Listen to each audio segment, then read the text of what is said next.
Continuing to field questions here for USMLE, I have a student asking from within the Telegram group if after he finishes memorizing NBMEs 20 through 30 for step 1 during the final 2 to 3 weeks, should he go back to QBank questions after that with my high yield PDFs? My response is, after you memorize NBMEs 20 through 30 for step 1, no, you will not be going back to anything QBank related, okay?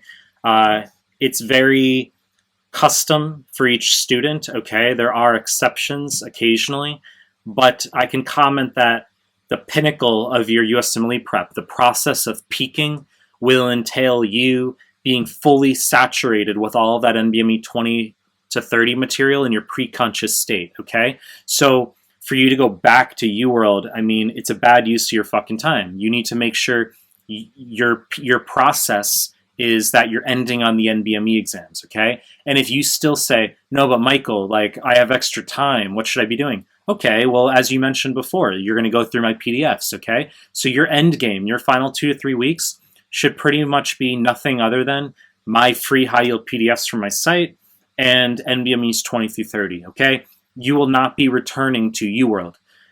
Now, of course, there's the UWorld self-assessment exams. Those can be weaved in. I've made other content talking about how I think you should do UWSAs 1 and 2 prior to online forms 25 through 30.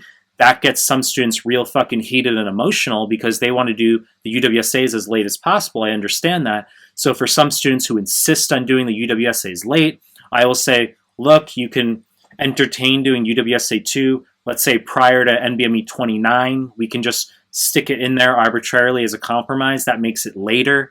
But I think you should be using the UWorld self-assessment exams to boost your scores on 25 through 30 because 25 through 30 are the real USMLE. The UWorld self-assessment exam questions are not, okay? It's a separate discussion in and of itself. I've made content as far as the accuracy of the UWSAs versus NBMEs, where the NBMEs are more accurate than the UWorld self-assessment exams. You know the deal. I'm going to continue to make more content. If you like my stuff, subscribe to my channel, and I appreciate your time. That's it.